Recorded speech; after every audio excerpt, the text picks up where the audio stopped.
Open ಆಗಿ ಹೇಳ್ಬೇಕಾದ್ರೆ ಕುಂಟ ಅಂತ ಅನ್ನೋರು, ನನಗಾಗೆಲ್ಲ ನೋವಾಗ್ತಾ ಇತ್ತು. ಕಷ್ಟ ನಷ್ಟ ದುಃಖ ಇವೆಲ್ಲ ಯಾರು ನಮ್ಗೆ ಮುಂದೆ ಬಂದು ನಿಂತ್ಕೊಳ್ತಾರೋ ಅವರೇ ದೇವರು. ಯಾರು ದೇವರನ್ನು ಕಂಡಿಲ್ಲ. ನಮ್ಮ ಸಮಸ್ಯೆ ನೆರಳಾಗಿರ್ಬೇಕು, ಸಹಾಯವೇ ಬೆಳಕಾಗಿರ್ಬೇಕು ಅಂತ ಅನ್ನೋದೇ ನಮ್ಮ ಗುರಿ. ಸೂರ್ಯನ ಕಿರಣ, ಸೂರ್ಯನ ಬೆಳಕು ಯಾವುದೇ ಗೊತ್ತಿಲ್ಲದೆ ಮನೆಯಲ್ಲಿ ಮಳಿಕೊಂಡಿರುವ ನಾವು ಸರ್ವೆ ತೆಗಿದಿ ಅಂತಹ ವ್ಯಕ್ತಿಗಳನ್ನ ತಿಂಗಳು ಹೋಗ್ತಾ ಇದೀವಿ ಸರ್. ಸಹಾಯ ಮಾಡುವರೇ ದೇವರು, ಸಹಾಯವೇ ಬೆಳಕು. ನಮಸ್ಕಾರ ಸ್ನೇಹಿತರೆ, ನಾನು ನಿಮ್ಮ ದಿಲೀಪ್ ಕುಮಾರ್ HR. ಇವತ್ತಿನ ಕಾರ್ಯಕ್ರಮದಲ್ಲಿ ನಮ್ಮ ಡಾಕ್ಟರ್ ಸ್ಟೀಫನ್ ಸರ್ ಅವರು ನಮ್ಮ ಜೊತೆಲಿದ್ದಾರೆ. ಆ ಕಾರ್ಯಕ್ರಮ ಹೆಸರು ನೆರಳು. ಶೇರ್ ಅಂತ ಆಶ್ರಮನ ರನ್ ಕೂಡ ಮಾಡ್ತಾ ಇದ್ದಾರೆ. ಆ ಶೇರು ಮತ್ತು ನೆರಳು ಎರಡು ಒಂದೇ ಇದೆ ನೋಡಿ ಅಲ್ವಾ. ಅವರ ಕಾರ್ಯಕ್ರಮಕ್ಕೆ ಇವತ್ತು ನಮ್ಮ ಜೊತೆಲಿ ಆ ಕಾರ್ಯಕ್ರಮ ಆಶ್ರಮದ ಬಗ್ಗೆ, ಅವರ ಹಿನ್ನೆಲೆ ಬಗ್ಗೆ ಮತ್ತು ಇದೇ ಏಪ್ರಿಲ್ 6ನೇ ತಾರೀಕು ರವೀಂದ್ರ ಕಲಾಕ್ಷೇತ್ರದಲ್ಲಿ 25ನೇ ವರ್ಷದ ಕಾರ್ಯಕ್ರಮ ಮಾಡ್ತಾ ಇದ್ದಾರೆ. ಅದ್ರ ಬಗ್ಗೆ ಮಾಹಿತಿ ಹಂಚ್ಕೊಳ್ಳೋಣ, ಬನ್ನಿ ಶೇರೋಣ. ಡಾಕ್ಟರ್ ಸ್ಟೀಫನ್ ಅವರ ಒಂದು ಸಂದರ್ಶನಕ್ಕೆ ನಮ್ಮ ಸ್ಟುಡಿಯೋಗೆ ಬಂದಿದ್ದಾರೆ. ಅವರು ಸುಮಾರು ಒಂದು 25ರಿಂದ 30 ವರ್ಷಗಳ ಕಾಲ ನಮ್ಮ ಕೋಲಾರ ಭಾಗ ಮತ್ತು ಚಿಕ್ಕಬಳ್ಳಾಪುರ ಭಾಗಗಳಲ್ಲಿ ಸೇರ್ ಅಂತೇಳಿ ಒಂದು ಆಶ್ರಮ ಕಟ್ಟಿದ್ದಾರೆ. ಆ ಆಶ್ರಮದ ಬಗ್ಗೆ ಒಂದು ಚರ್ಚೆ ಮಾಡೋಣ ಅಂತೇಳಿ ನಾನು ಇವತ್ತು ನಮ್ಮ ಸ್ಟುಡಿಯೋ ಕರೆಸಿದ್ದೀನಿ. ಯಾಕೆ ಅಂದರೆ ಇವತ್ತು ಇವರು ಸಾವಿರಾರು ಜನ ಮಕ್ಕಳಿಗೆ ಆಶ್ರಯ ಆಗಿದ್ದಾರೆ. ನಾನು ಕೇಳ್ಬಿಟ್ಟು ನಾನೇ ಶಾಕ್ ಆದೆ. ಹೌದಾ, ಇಂಥ ವ್ಯಕ್ತಿಗಳು ಬೆಳಕಿಗೆ ಬಂದಿಲ್ಲ, ಅದ್ರ ಬಗ್ಗೆ ಚರ್ಚೆ ಮಾಡೋಣ ಅಂತೇಳಿ ನಮ್ಮ ಸ್ಟುಡಿಯೋ ಕರೆದಿದ್ದೀನಿ. ಸರ್ ನಮಸ್ಕಾರ. ನಮಸ್ಕಾರ ಸರ್. ನಮ್ಮ ಸ್ಟುಡಿಯೋಗೆ ಬಂದಿದ್ದಕ್ಕೆ ಧನ್ಯವಾದಗಳು. ತಮಗೆ ತಮಗೂ ಧನ್ಯವಾದಗಳು ಸರ್. ನೆರಳು ಅಂತ ಹೇಳಿ ಶೇರ್ ಅಂತ ಹೇಳಿ ತಾವು ಆಶ್ರಮ ಕಟ್ಟಿದ್ದೀರಿ. ಅದರದ್ದು ಉದ್ದೇಶ ಮತ್ತು ಅದರ ಸ್ಥಾಪನೆ ಯಾವಾಗಾಯಿತು ಸರ್? ಮೊದಲು ನಿಮಗೆ ರಿಪಬ್ಲಿಕ್ ಟಿವಿ ಧನ್ಯವಾದಗಳು. ನಾನು ಯಾರು ಎವರು ಅಂತ ನೀವು ತಿಳ್ಕೊಂಡು ನನ್ನ ಕರ್ಕೊಂಡ್ಬಂದಿದ್ದೀರಾ. ನೆರಳಿಗೆ ಏನಂತ ಅರ್ಥ ಅಂತ ಕೇಳಿದಿರಾ. ನೆರಳಿನ ತಂಪು ಮರದಲ್ಲಿರುವ ಗೊತ್ತಾಗುತ್ತೆ. ಆ ರೀತಿ ಇವಾಗ ನೀವು ಮಾಡುವ ಸಹಾಯವೇ ಒಂದು ಬೆಳಕಾಗಿ ನೆರಳಾಗಿ ಮಾಡ್ತೀರಲ್ಲ, ಅದೇ ರೀತಿನೇ ಎಲ್ಲ ಕಡೆನೂ ಸರಿ ನಮ್ಮ ಸಮಸ್ಯೆ ನೆರಳಾಗಿರ್ಬೇಕು, ಸಹಾಯವೇ ಬೆಳಕಾಗಿರ್ಬೇಕು ಅಂತ ಅನ್ನೋದೇ ನಮ್ಮ ಗುರಿ ಸರ್. ಇದು 1998ರಲ್ಲಿ ಸಂಸ್ಥೆ ಸ್ಥಾಪನೆಯಾಗಿತ್ತು. ಅದಕ್ಕೊಂದು ದೊಡ್ಡ ಕಥೆ. ಇದು ಸಣ್ಣ ವಿಷಯವಾಗಿ ಹೇಳ್ಬಿಡ್ತೀನಿ. ನಾನು ಹುಟ್ಟುವಾಗಲೇ ನಾನು ಅಂಗವಿಕಲನಾಗಿ ಹುಟ್ಟಿದೆ. ನಮ್ಮ ಫ್ಯಾಮಿಲಿ ದೊಡ್ಡ ಫ್ಯಾಮಿಲಿ. ಮತ್ತೆ ಅವರು ಏನು ಕರ್ಮ ಅದು ಅಂತ ಹೇಳ್ಕೊಂಡು ನನ್ನ ಇಗ್ನೋರ್ ಮಾಡ್ತಾ ಇದ್ರು. ಆ ಸಮಯದಲ್ಲಿ ತುಂಬ ಮನಸ್ಸು ನೋಗ್ತಾ ಇತ್ತು. ನಾನು ವಸಂತನಗರ್ ಬೆಂಗಳೂರಲ್ಲಿ ಹುಟ್ಟಿತ್ತು. ಆಮೇಲೆ ನಾನು ತಟ್ಟುಕುಪ್ಪೆ, ಕಗ್ಲಿಪುರ ಪಕ್ಕದಲ್ಲಿರುವ ತಟ್ಟುಕುಪ್ಪೆಯಲ್ಲಿ ನಾನು 8ನೇ ತರಗತಿ ತನಕ ಓದ್ತಾ ಇದ್ದೆ ಸರ್. ನನಗೆ ಎಲ್ಲರೂ ನನ್ನ ಓಪನ್ ಆಗಿ ಹೇಳ್ಬೇಕಾದ್ರೆ ಕುಂಟ ಅಂತ ಅನ್ನೋರು, ನನಗಾಗೆಲ್ಲ ನೋವಾಗ್ತಾ ಇತ್ತು. ಅದು ಮುಖ್ಯವಾದ ವಿಷಯ. ನೋವಂದರೆ ಅಂತಹ ನೋವಲ್ಲ. ನಾನು 6 ವಯಸ್ಸು 7 ವಯಸ್ಸಲ್ಲೇ ಲಾಲ್ಬಾಗಲ್ಲಿ ಇಡೀ ಕರ್ನಾಟಕದಲ್ಲಿ ಬೆಸ್ಟ್ ಆರ್ಟಿಸ್ಟ್ ಅಂತ ನಾನು ಅವಾರ್ಡ್ ತಗೊಂಡವನು. 6 ವಯಸ್ಸು ನನಗೆ. ನನಗೆ ತುಂಬ ಇನ್ನೂ ಜ್ಞಾಪನ ಇದೆ. ಆಮೇಲೆ ನಮ್ಮ ಫ್ಯಾಮಿಲಿಲಿ ಈ ಥರ ಹೋಗ ನನಗೆ ನೋವಾಗಿತ್ತು. ಅಲ್ಲಿಂದ ನಾನು ಹೊರಟೋದೆ ಚೆನ್ನೈಗೆ. ಅಲ್ಲಿ ಹೊರಟೋದ್ಮೇಲೆ ಇವಾಗ ಹೆಂಗೆ ನಮ್ಮ ರಿಪಬ್ಲಿಕ್ ಟಿವಿ ನಮ್ಮನ್ನು ಇಂತಹ ವ್ಯಕ್ತಿಗಳನ್ನ ಯಾಕೆ ನಾವು ಹೊರಗೆ ತರಿಸ್ಬಾರ್ದು, ಯಾಕೆ ಬೆಳಕನ್ನು ಇವರು ಮಾಡುವ ಸಹಾಯ ಬೆಳಕನ್ನು ಎಲ್ಲರಿಗೂ ತೋರಿಸಿದ್ರೆ ಇನ್ನೂ ಸಹಾಯವಾಗುತ್ತದೆ ಅಂತ ತಾವು ಮಾಡಿದರು. ಅದೇ ರೀತಿ ನನ್ನ ಒಬ್ಬ ವ್ಯಕ್ತಿ, ನಾನು ನಾಯಿ ಥರ ಸ್ವಲ್ಪ ನಡೀತಾ ಹೋಗ್ತಾ ಇದೆ. ಆವಾಗ ಅವ್ರು ನನ್ನ ನಿಲ್ಲಿಸಿದ್ರು. ಬೇಸನ್ ಬ್ರಿಡ್ಜ್ ಅಂತ ಒಂದು ಪ್ಲೇಸ್, ವ್ಯಾಸರ್ಪಾಡಿ ಬೇಸನ್ ಬ್ರಿಡ್ಜ್ ಅಂದರೆ ಎಲ್ಲರಿಗೂ ಗೊತ್ತಿದೆ. ಅವ್ರು ತಗೊಂಡೋಗಿ ನೀನು ಯಾವ ಜಾತಿ, ಏನು ಹೆಸರು ಏನೂ ಕೇಳಲಿಲ್ಲ. ಕರ್ಕೊಂಡೋದ್ರು.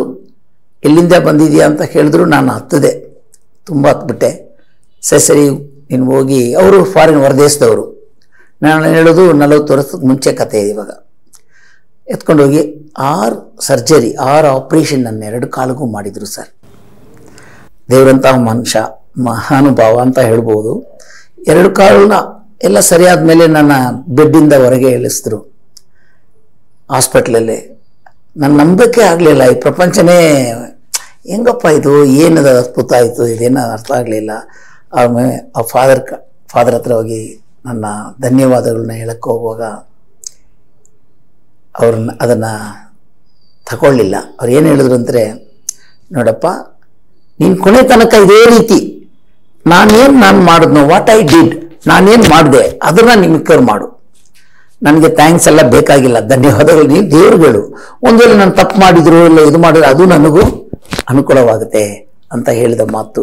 ಇನ್ನೊಂದು ಮುಖ್ಯವಾದ ವಿಷಯ ಹೇಳಿದ ವ್ಯಕ್ತಿ, ಅವ್ರು ಸತ್ತೋದ್ರು ನನ್ನ ಮನಸ್ಸಲ್ಲಿ ದೇವರಾಗಿದ್ದಾರೆ. ಮನುಷ್ಯತ್ವವೇ ನಮ್ಮ ಧರ್ಮ, ಪ್ರೀತಿ ಒಂದೇ ನಮ್ಮ ದೇವರು, ಹುಟ್ಟೋದೊಮ್ಮೆ ಸಾಯೋದೊಮ್ಮೆ, ಮಧ್ಯದಲ್ಲಿ ಏನಾದರೂ ಒಳ್ಳೇದು ಮಾಡಿಕೊಂಡೇ ಹೋಗು ಅಂತ ಹೇಳಿದರು. ಇನ್ನು ತನಕ ಈ ಸಂಸ್ಥೆ ನನ್ನ ನಡೆಸ್ಕೊಂಡು ಬಂದಿದ್ದು ಕಾರಣ ಆ ಮಹಾನುಭಾವ. ಅದೇ ಸರ್ ಸಂಸ್ಥೆ ಗುರು ಆಯ್ತು ಅಂತ. ಸಾವಿರಾರು ಮಕ್ಕಳಿಗೆ ಆಪರೇಷನ್ ಮಾಡಿಸಿದಿರಿ, ವೀಲ್ ಚೇರ್ಗಳು ಕೊಟ್ಟಿದ್ದೀರಿ, ಮತ್ತೆ ಅದು ಸಹ ಎಲ್ಲ ಮಕ್ಕಳಿಗೂ ಕೂಡ ಒಂದು ವೇದಿಕೆ ಸೃಷ್ಟಿಸಿದ್ದೀರಿ. ಇವತ್ತು ಕೂಡ ಒಂದು ಸುಮಾರು ಜನ ಮಕ್ಕಳಿಗೆ ಎಜುಕೇಶನ್ ಕೊಟ್ಟಿದ್ದೀರಿ. Yes sir. ಅದ್ರ ಬಗ್ಗೆ ನೀವೇನು ಹೇಳ್ತೀರಾ ಸರ್? ಸರ್, ಅದು ನನ್ನ ಕರ್ತವ್ಯ ಅಂತ ಅನ್ಕೊಳ್ತಿದ್ದೆ. 1998ರಲ್ಲಿ ನಮ್ಮ ಟ್ಯಾನರಿ ರೋಡ್, ಅದೊಂದು big slum near Bagalur layout, ಅಲ್ಲಿ ನಾನು 32 ಮಕ್ಕಳನ್ನ ಮೊದಲು ಟ್ಯೂಷನ್ ತೆಗೆದೆ. ಅದಂಗೇ ಹೆಚ್ಚಿಗೆ ಹೋಯ್ತಾ ಇತ್ತು. Free tuition. ಹಂಗೂ ಕೂಡ ಅವ್ರು ಯಾರು ಭಿಕ್ಷದವರಾಗಬಾರ್ದು, ನಾವು ಧರ್ಮಕ್ಕೇನೋ ಓದ್ತಾ ಇದ್ದೀವಿ ಅಂತ ಅನ್ಕೋಬಾರ್ದು ಅಂತ ದಿನಾ ಒಂದು ರೂಪಾಯಿ ತಗೊಂಡು ಅದನ್ನು ಟೀಚರ್ಗೆ ಸ್ಯಾಲ್ರಿ ಕೊಟ್ಟು ಬೆಳೆಸ್ತಾ ಇರುವಾಗ ನನಗೆ ಯಾರೂ ಸಪೋರ್ಟ್ ಇಲ್ಲ. ಇಲ್ಲೊಂದು ವ್ಯಕ್ತಿನ ಮುಖ್ಯವಾದ ಮನುಷ್ಯ ಒಬ್ಬರು ನಾನು ನೆನ್ಕೊಬೇಕಾಗಿದೆ. ಫಾದರ್ ವಲ್ಲನ್ ಅಂತ, ಚೈಲ್ಡ್ ಕೇರ್ ಇಂಡಿಯಾ, ಅವರೇ ನನಗೆ ಬೀಜ ಹಾಕಿದ್ರು. ಹಂಗೆ ಮುಂದಕ್ಕೆ ಹೋಗುವಾಗ ಎಲ್ಲ ಜೈನ್ ಗ್ರೂಪ್ ಎಲ್ಲ ನನಗೆ ಸಹಾಯ ಮಾಡಿದ್ರು. ಇನ್ನೂ ತನಕ ಹೊರದೇಶದ ಅದಲ್ಲ. ಇವಾಗ ಸುಮಾರು ಮಕ್ಕಳು IT ಫೀಲ್ಡಲ್ಲಿ ಇದ್ದಾರೆ, BPO ಇದ್ದಾರೆ, ಒಳ್ಳೆ ಬಿಸ್ನೆಸ್ ಆಗಿದ್ದಾರೆ. ಅವರೆಲ್ಲ ಇನ್ನೂ ನನಗೆ ಸಪೋರ್ಟ್, ಸೋಷಿಯಲ್ ವರ್ಕರ್ ಥರ ಇದ್ದಾರೆ ಇನ್ನೂ ತನಕ. 25 ವರ್ಷದ ಕಾಲದ ಇನ್ನೊಂದು ಮುಖ್ಯವಾದ ವಿಷಯ ಸರ್, ಮರೆಯೋಕ್ಕೆ ಆಗದೆ ವಿಷಯ, ಈ ಬೆಂಕಿಯಲ್ಲಿ ಸೀದೋಗಿರೋರಿಗೆ ಪ್ಲಾಸ್ಟಿಕ್ ಸರ್ಜರಿ ಫ್ರೀ, 1 ರೂಪಾಯಿ ಇಲ್ಲ. ಕಂಪ್ಲೀಟ್ ಕೋಲಾರ, ಮಾಲೂರು, ದೊಡ್ಡಬಳ್ಳಾಪುರ ಈ ಕಡೆ ಎಲ್ಲ ಹೋಗಿ ನಾನು ಹುಡುಕಿದೆ. ಅಂಥವ್ರಿಗೆ ಜೈನ್ ಗ್ರೂಪ್ಸ್ ಹೆಲ್ಪ್ ಮಾಡೋಕ್ಕಿದ್ರು. ನಾನೇ ಇನ್ನೂ ತನಕ ಅವ್ರ ಜಂಟಿಯಾಗಿದ್ದೀನಿ. ಆಪ್ರೇಷನ್ ಎಲ್ಲ ಸಕ್ಸಸ್ ಆಯಿತು. ಕಾರಣ ಆ ಜೈನ್ ಗ್ರೂಪ್ಸೇ, ಇನ್ನೂ ಮರೆಯೋಕ್ಕಾಗಲ್ಲ. ಅದು ಒಂದು. ಆಮೇಲೆ ನೀವು ಕೇಳಿದ್ರಿ ಎಷ್ಟು ಮಕ್ಕಳು ಏನೇನು ಮುಂದಕ್ಕೆ ಹೋಗಿದ್ದಾರೆ ಅಂತ ಕೇಳಿದ್ರಿ. ಹೇಳೋದಕ್ಕಿಂತ ತಾವು ತಮ್ಮ ಗೆಳೆಯರು ಎಲ್ಲರನ್ನೂ ಬನ್ನಿ, ನಮ್ಮದು 25ನೇ ವರ್ಷ, ಆ ಬೆಳ್ಳಿ ಹಬ್ಬದಲ್ಲಿ ನೋಡ್ರಿ, ನಿಮಗೆ ನಮ್ಮ ಸಂಸ್ಥೆ ಯಾವ ರೀತಿ ನಡ್ಕೊಂಡು ಹೋಗಿದೆ ಅಂತ ನಿಮ್ಗೆ ಗೊತ್ತಾಗುತ್ತೆ. ಸರ್, ಮೊದಲು child care India, Jain groups, blue dot, ಮತ್ತು IDF, ಇಂಡಿಯನ್ ಡೆವಲಪ್ಮೆಂಟ್ ಫೌಂಡೇಶನ್, ಇವರೆಲ್ಲ ನನಗೆ ಸಹಾಯ ಮಾಡಿದ್ರು. ಯಾವ ರೀತಿ ಅಂದರೆ, ಇನ್ನು ನನ್ನ ಕೈ ಯಾರ ಹತ್ರನೂ ಪೈಸಾ ತಗೊಂಡಿಲ್ಲ ಸರ್, ತಗೊಂಡಿಲ್ಲ. ಎಲ್ಲ ಮೆಟೀರಿಯಲ್ಸ್ ಕೊಡೋರು. ಸುಮಾರು 7 ಲಕ್ಷದ ನೋಟ್ಬುಕ್ಸ್ ಮಾತ್ರ ಜೈನ್ಗಳೇ ಕೊಟ್ಟಿದ್ದಾರೆ. ಸೊ ಈ ಕ್ರೆಡಿಟ್ಸ್ ಎಲ್ಲ ಇವ್ರಿಗೆ ಹೋಗ್ತಾ ಇದೆ ಸರ್.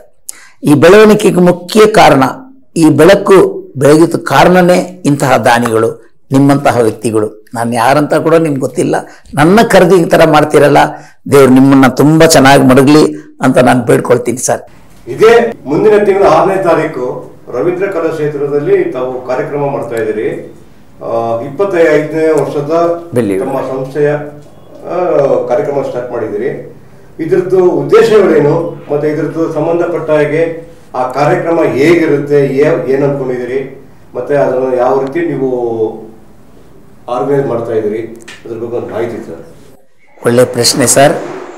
ಇದು ಕೂಡ ಒಳ್ಳೆ ಪ್ರಶ್ನೆ. ಯಾಕೆ ಹೇಳ್ತೀನಿ ಅಂದರೆ, ನಿಮ್ಮ ಮನಸ್ಸು ಹೇಗಿದೆ ಅಂತ ನನಗೆ ಗೊತ್ತಿದೆ. ಯಾಕೆಂದರೆ ಎಲ್ಲರೂ ತಿಳ್ಕೋಬೇಕು ಅಂತ ನೀವು ನನ್ನ ಕೇಳ್ತಾ ಇದ್ದೀರಾ ಸರ್.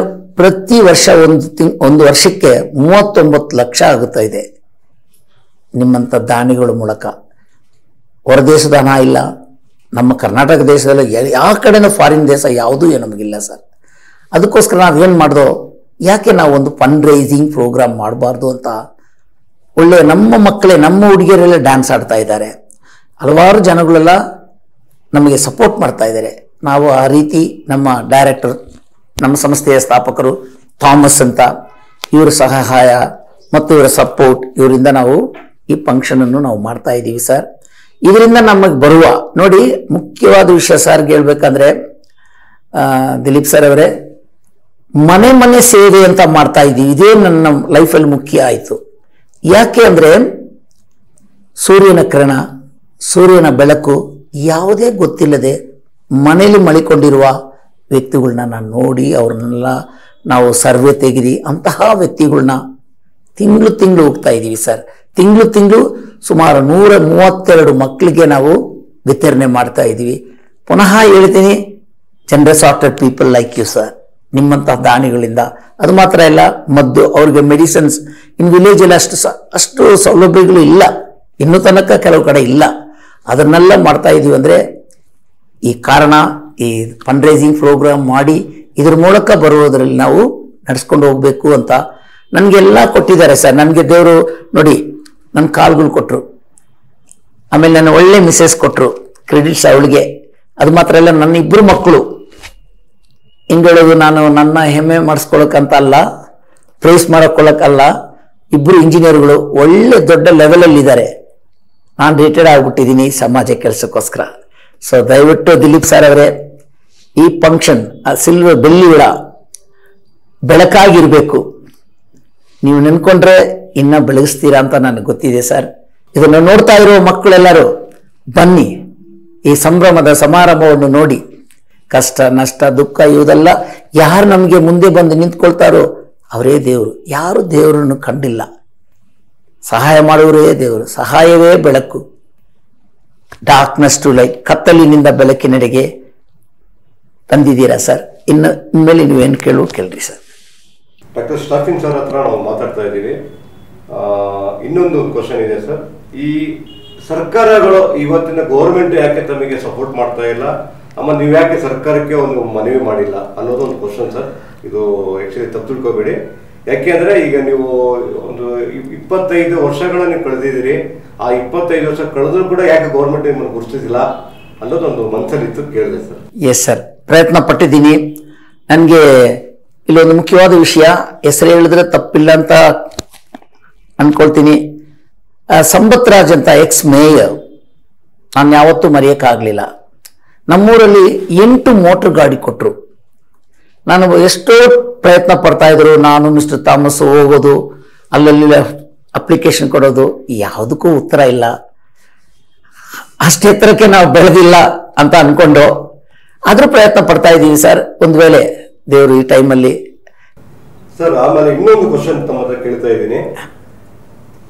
ನಾವು ನಮ್ಮ ಕನ್ನಡಿಗರು, ಎಸ್, ನಮ್ಮ ಕರ್ನಾಟಕದಲ್ಲಿ ಹೇಗೆ ನಮ್ಮ ಜನ ಅಂದ್ರೆ ಕಷ್ಟದಲ್ಲಿದ್ದಾರೆ ಅಂದ್ರೆ ಮುಂದೆ ಒಂದು ಹೆಜ್ಜೆ ಇರ್ತಾರೆ ಸರ್, ಮುಂದೆ ಒಂದು ಹೆಜ್ಜೆ ಇದ್ದೇ ಇರ್ತಾರೆ. ಓಕೆನಾ? ಇವತ್ತು 7 ರಿಂದ 8 ಕೋಟಿ ಜನ ನಮ್ಮ ಕರ್ನಾಟಕದಲ್ಲಿ ಇದ್ದಾರೆ. 1 ರೂಪಾಯಿ ಕೊಟ್ಟರು 8 ಕೋಟಿ ರೂಪಾಯಿ ನಿಮ್ಮ ಆಶ್ರಮ ಬರುತ್ತೆ sir. Yes sir, yes yes sir. ಓಕೆನಾ? ನಿಮ್ಮ ಆಶ್ರಮ ಮತ್ತೆ ನಾನು ಒಂದು ಕೇಳ್ಪಟ್ಟೆ, ನಾನೊಂದು ಅಷ್ಟು ವಿಡಿಯೋಗಳು ನೋಡ್ತಾ ಇದ್ದೀನಿ.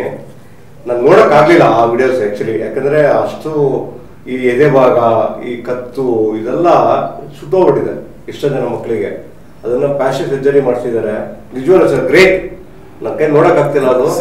ಆ ಥರ ವಿಡಿಯೋಸ್ಗಳನ್ನು ಕೂಡ ನಾನು ಕೆಲವೊಂದು ಮರ್ಜಿ ಮಾಡಿ ಹಾಕ್ತೀನಿ ಚಾನಲ್ ಅಲ್ಲಿ. ನೋಡಿ ಜನ ಕೂಡ ನೋಡ್ಲಿ ಏನೇನು ಕೆಲಸ ಮಾಡಿದ್ದಾರೆ ನಮ್ಮ ಡಾಕ್ಟರ್ ಸ್ಟೀಫನ್ ಸರ್ ಅವರು ಮತ್ತು ಅವರ ಗೆಳೆಯರು ಮತ್ತು ಆಶ್ರಮದಲ್ಲಿ ಇರುವಂಥವರು.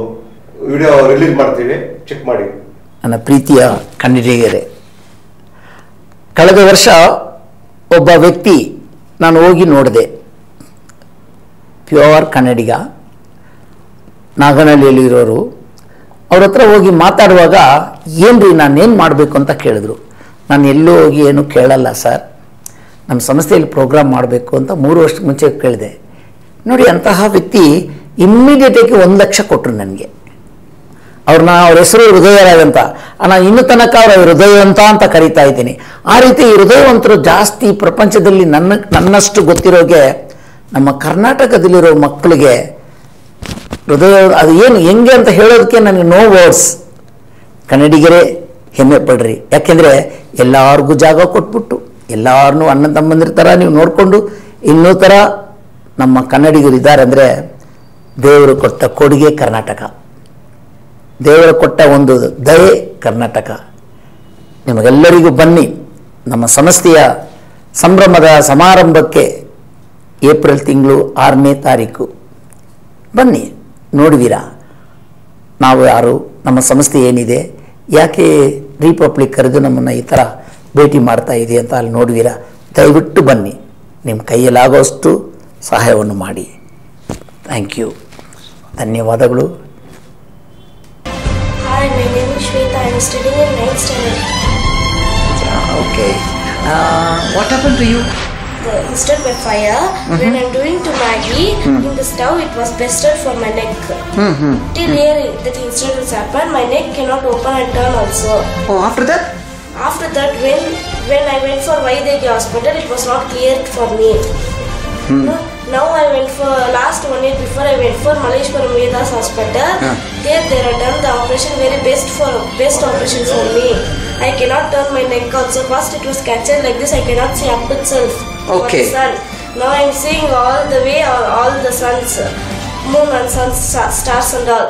I want to say to thank for Germany doctors, doctor. And German teams and Friends Welfare Organization. Thank you. Now you feel happy? Yes, I am very happy to feel.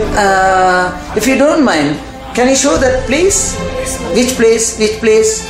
Wow, great. You show that place? This place. Yeah. Oh, okay. Okay. Before? Before it was captured like this. Okay. After? Now it was clear to me. You shake both sides, huh? Yes. Right and left. So you feel happy? Yes, I feel very happy. Right.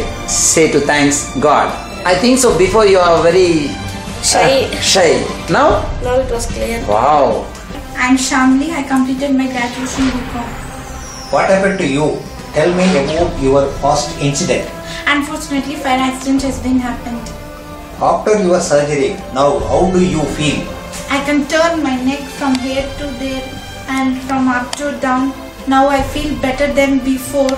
So this credit and thanks goes to Friends Welfare Organization and German doctors team through Dr. Stephen Shade Organization, and I convey my heartfelt thanks to everyone. Thank you. And Friends Welfare Organization. Our beneficiaries don't know how to express how thankful they are to you all, but they keep you all very close to their heart, next to God. Yes, next to God. And they will not forget you till the end of their life.